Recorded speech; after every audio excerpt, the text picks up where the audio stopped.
All right, so we did the kidneys, so let's talk about fluid balance. This is an important issue, and it becomes very important when you sit there and put a patient on an IV. Wow.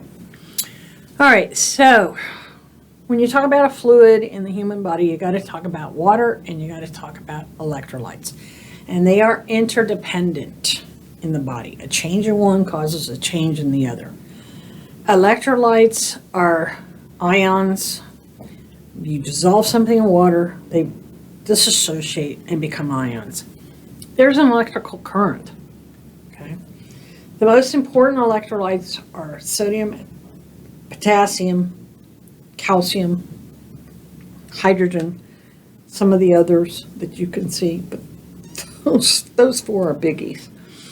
And homeostasis requires that the amount of water and electrolytes that come into the body equals the amount going out. And that is our balance.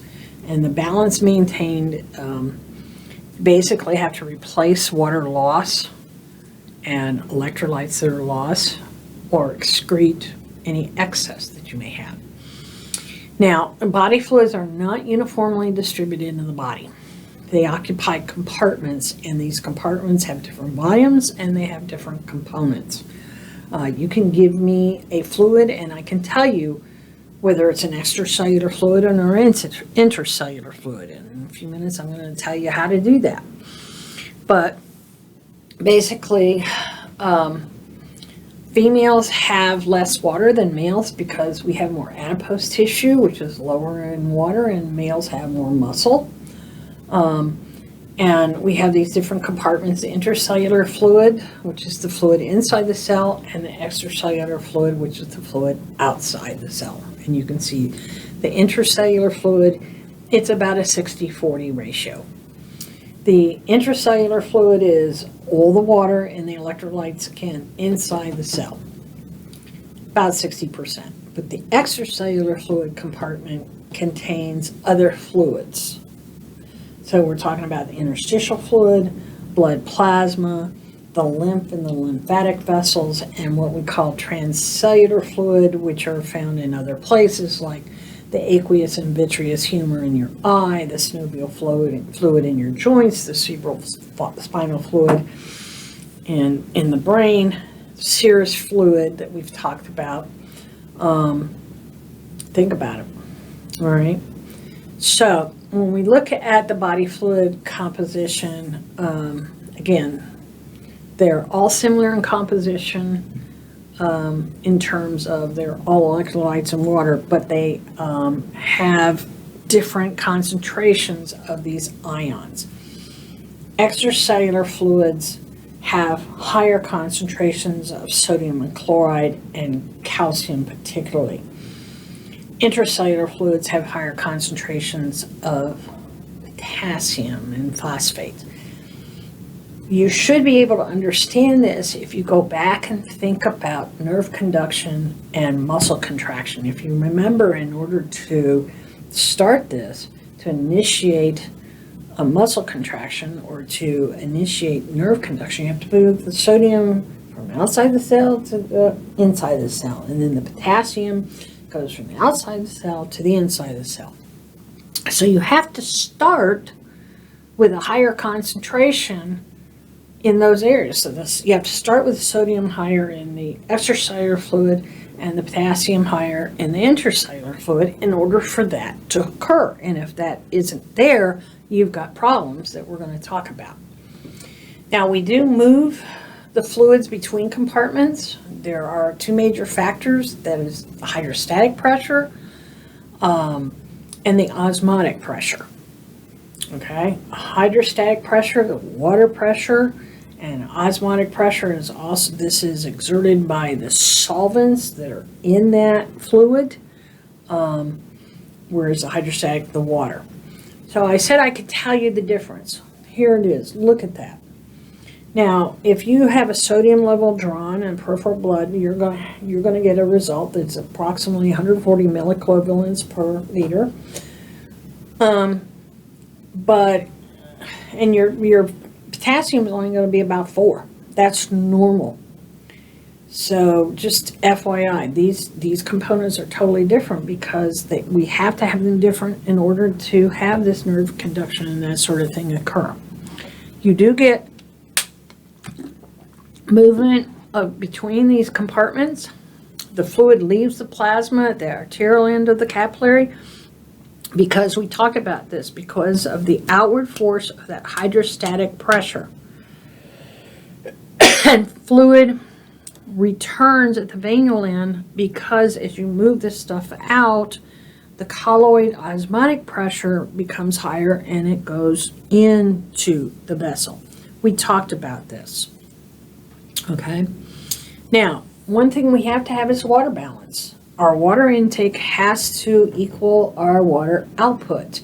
If you put somebody on an IV, you have to do INOs, input outputs. You want to know how much they're taking in, how much they're outputting, because you have to, take into consideration, how much fluid are you putting in this person via the IV, and how much are they peeing out. Water intake is controlled by the thirst centers in the brain, and the water output by the kidneys. Intake should equal output. So, and this amount is usually about 2.5 liters that we're exchanging. Most of the intake is going to be from drinking fluids and from our foods, but you're going to have a small amount that's called the water of metabolism. We just went through metabolism and the metabolic pathway. We went through glycolysis, Krebs cycle, somewhat, and we said you take glucose and the end product is CO2 and water. Okay, so anytime you do metabolism, anytime you break down this stuff, one of the end products is water. So you're going to get a small amount because of metabolism of these nutrients. The water output, again, should equal the intake. Most of this is going to be lost in the urine. Some of it is going to be lost in the feces, some lost in the sweat, and quite a bit lost evaporation from the skin, perspiration, and from the lungs during breathing. That's why you see people that are talking, drinking liquid. All right. Now this can vary tremendously because, again, if you are out in the summer and it's a sunny day and you're working on a roof, you're going to be sweating big time. Okay, so you're going to have to take that into consideration. And we'll talk about this. So regulation of water intake, the thirst is the primary regulator. You get thirsty, you're going to start drinking. The sensation is derived because you have a change in volume or osmotic pressure in your extracellular fluids. And the bottom line is these receptors detect the increase in the osmotic pressure, and it stimulates our thirst mechanism. And you can see that we have stretch receptors in the blood vessels that detect the water loss. The vessel is not swollen as much, or you hemorrhage or something like that. Blood pressure goes down. We activate renin-angiotensin. We've talked about that. The angiotensin 2 stimulates thirst. Drinking fluids results in your stomach being distended, and that inhibits that thirst center. When we talk about water output, we're talking about in the kidneys, the distal convoluted tubules and the collecting ducts in the kidneys basically control the amount of water that is excreted in the urine. And it depends on what's going on with ADH. Okay, so the distal tubules and the collecting ducts are impermeable to water, except if there's ADH present.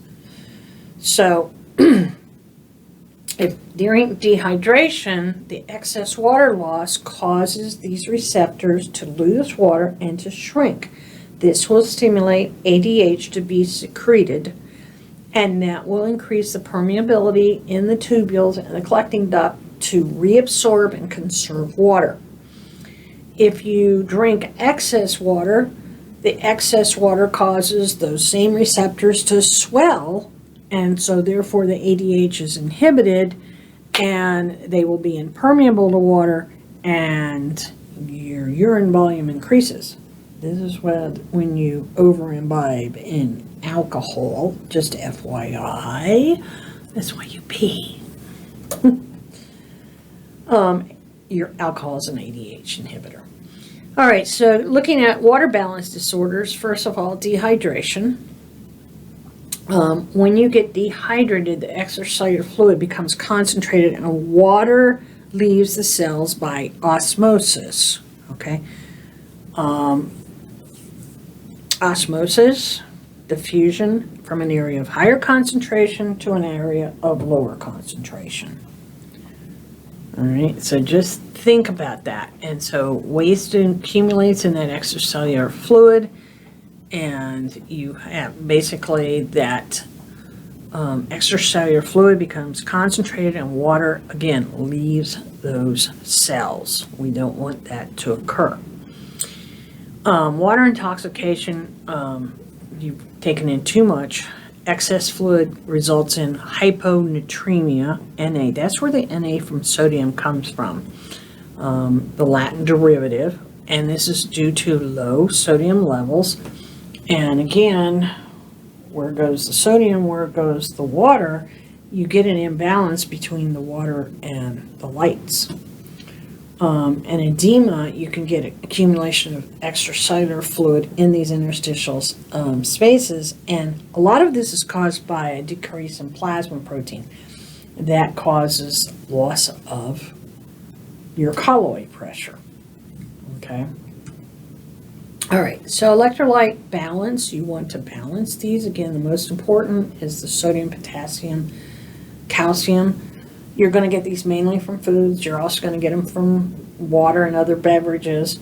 The intake, the regulation of this, usually you're going to intake enough by responding to being thirsty or being hungry. If you have a severe deficiency, you're going to start to crave salt. All right, so output, the greatest output is through urine. The kidneys adjust the loss. There's some loss in sweat, particularly if you're doing some kind of really, really sweaty job or you're doing very strenuous exercise. And you have to remember, if you are sweating like that, you are sweating salt, so you have to replace salt. You can't just replace it with water, because then you can get water intoxication. So you have to remember, if you're really sweating and perspiring and that sort of thing, you have to make sure whatever you're intaking in terms of fluid has electrolyte balance in it, and you're bringing electrolytes back into your body. With the sodium, potassium, again, we talked about this. Sodium accounts for almost 90% of the positively charged ions in extracellular fluid, big time. The potassium helps us maintain the resting potentials in the nerves and the cardiac muscle cells. Aldosterone, we've already talked about, but that's going to regulate both sodium and potassium concentration. If you have high potassium concentration, that's going to stimulate secretion of aldosterone, which increases reabsorption of sodium. When you reabsorb sodium, potassium has to go out. So, and when you reabsorb one of those, the other one has to go. If you're going to reabsorb potassium, sodium has to be secreted. If you're going to reabsorb sodium, potassium has to be secreted. We talked about calcium with the parathyroid hormone, and again, that causes, when that is secreted, it increases plasma level of calcium by sequestering it out of the gut, reabsorbing it in the urine, and getting it out of the bone. Okay. All right, so sodium potassium imbalances, hyponatremia, low blood sodium concentrations, prolonged sweating, as I said, this vomiting, drinking too much water, you're diluting things. You basically, you get a hypotonic extracellular fluid, not good. We'll talk about this in a second. Hypernatremia, high blood sodium concentration. This is water loss, fever, diabetes. and central nervous system.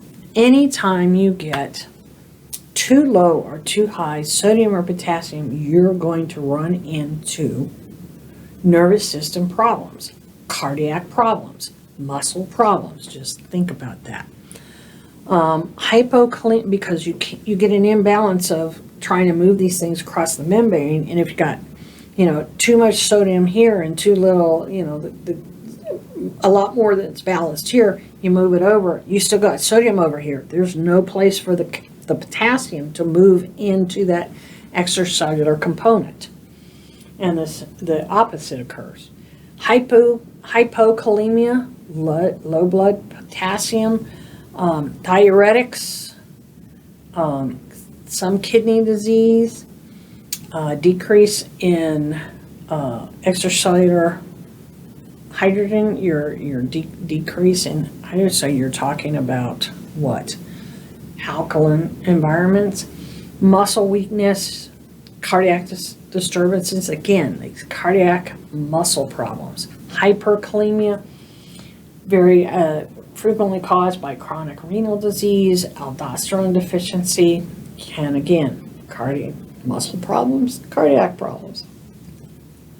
Okay, acid-base balance. Again, normal pH for us is 7.35 to 7.45. If we go outside this, we have issues. The more acidic the solution, the lower the pH. The more basic, the higher pH. Most of the byproducts of metabolism are from the hydrogen ions, produce hydrogen ions. So most of the hydrogen ions are caused by metabolism. Digestive tract can absorb a lot of these, but we can run into issues. Slight changes in pH can alter the rates of enzymes, the enzyme-controlled metabolic reactions, shifts in distributions of these. You can have all kinds of problems. Again, this is very narrow range, and we'll talk about this. So you can look at some of these sources of hydrogen ions. You can see this: aerobic respiration of glucose, carbonic acid. We talked about that. CO2 plus water, it goes to carbonic acid. Anaerobic respiration of glucose. You run out of air, you go to lactic acid fermentation, it builds up in the muscles, and it hurts. That's why your muscles get sore. Incomplete oxidation of fatty acids. This is what happens in diabetics. And diabetics develop acidic ketone bodies, and they develop ketosis, and this is an acid environment. All right, so to buffer that out, I'm going to use the word, we have buffers. We have these huge buffer systems in the body so that we don't get these huge changes in pH. And that's what a buffer does. You can add more acid to the system, the pH doesn't change. You can add more base to the system, the pH doesn't change. That's what a buffer does. I will tell you the main buffer that we have is our proteins in our plasma. They're big. All right. But we can maintain acid-base balance by eliminating acids in one of three ways. We can use a chemical buffer system, we can use a respiratory system, we can use the kidneys. So we'll talk about that. First of all, we can use chemical buffer system. The chemical buffer system are based on chemicals that, again, that can combine with acids and bases. And we have a bicarbonate buffer system that you guys should be familiar with. This is in the intracellular and extracellular fluids. And again, there it is. We've done this before. Hydrogen plus bicarb goes to carbonic acid. We did this in the respiratory system. Bicarb, alkaline, H plus, acid. If conditions are acidic, the reaction goes towards the right and the hydrogen ions are taken up. If the conditions are basic, then hydrogen ions are released. to try and lower it. We do have a phosphate buffer system. This is found in urine, renal tubule fluid. Acidic conditions will cause the binding of hydrogen ions and take care of it. But I can't emphasize enough that the biggest one is our protein buffer system. And this is plasma proteins like albumin, hemoglobin, cell proteins. A protein, again, has a structure. There's what we call the R group, and on one side is an amine group, and on the other side is a carboxyl group. Well, if you look at an amine group, there's hydrogen there.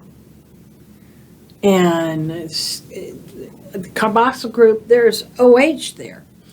And so what happens is they can go either way.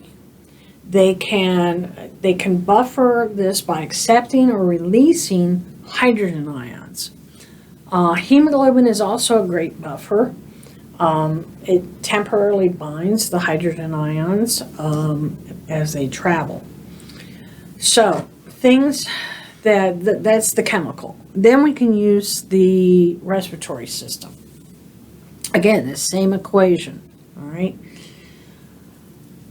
When you blow off CO2 and you really blow off CO2, you don't form as much carbonic acid.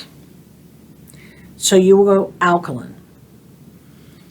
If you don't blow off the CO2, it can combine with the water and make carbonic acid, which is acidic. So in response to acidity, the respiratory system increases the rate and depth of the breathing to blow off that CO2 so that you don't make carbonic acid. Just think about it, all right?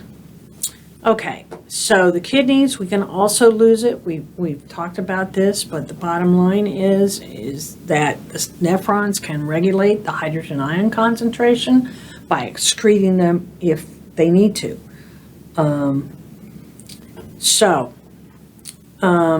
Again, the acid-base buffers usually are going to work. That's your first line of defense. They work very well. If they don't, if they fail, if something is going on that they fail, the respiratory system is usually the first one to kick in, as long as it is patent, and it does a really good job because it just takes minutes for it to work, whereas the renal system will take a few days. So we have to talk about acid-base imbalances.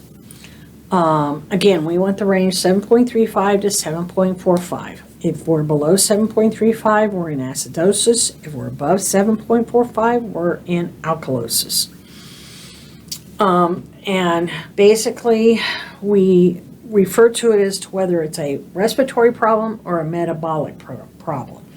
So you can have metabolic acidosis, respiratory acidosis, metabolic alkalosis, respiratory alkalosis. When it says the word respiratory, that means that the cause is in the lungs itself.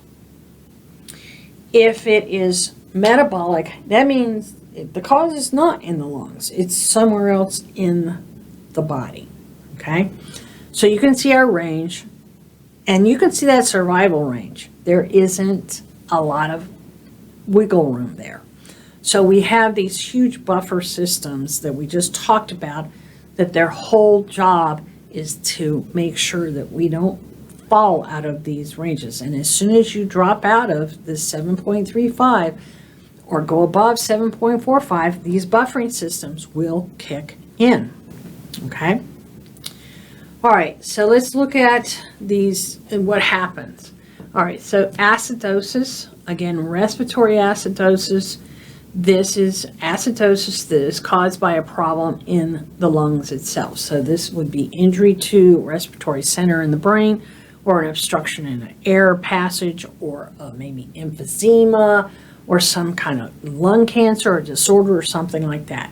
And what happens is that you're going to get labored breathing, but again, it's caused by an increase in CO2 because you're not able to breathe it off, if you will. Metabolic acidosis is an accumulation of acids or loss of bases because of some mechanism. Right. For example, the kidney disease, you can't excrete acids. You've got diabetes, and you're making ketone bodies, which are acidic. You have prolonged diarrhea, those kind of things. So the problem is not in the lung itself. Okay. All right. So with respiratory alkalosis, again, the problem is the lung.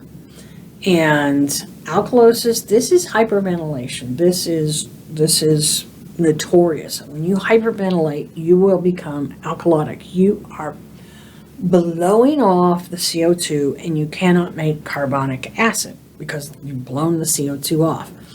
So usually this is hyperventilation, high altitude breathing, playing a musical instrument, something like that. So if you hyperventilate, if you think about it, what do? Somebody's hyperventilating, and you hand them a paper bag. They put it over their mouth and they rebreathe in the paper bag. Why? Because the alkalosis is caused by the CO2 being, you're breathing it out. So you can't form carbonic acid. You rebreathe the CO2, you're bringing extra CO2 back into what you're breathing. Okay? So that's going to bring everything back to normal.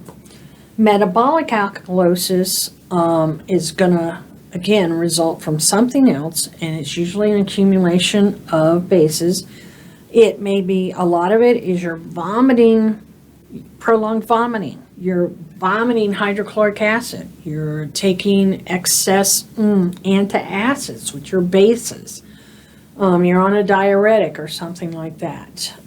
So just think about that. So when you develop these conditions, you're going to do what's called compensation. Your body's going to try and compensate. Well, there's only certain things that you can compensate with. If the problem is the respiratory system, you can't compensate by using the respiratory system. You have to go somewhere else. But if you have a metabolic problem, you can compensate with the respiratory system. So you can make changes in the chemical buffers. You can change your respiration. You can change the excretion in the kidneys.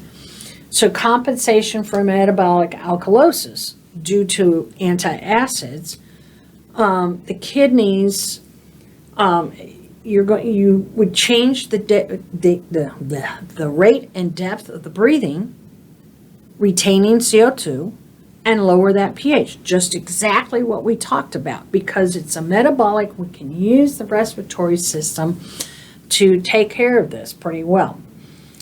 Compensation for respiratory acidosis due to pulmonary disease, we can't do anything because this is a respiratory issue, so we can't use the respiratory system to correct the problem.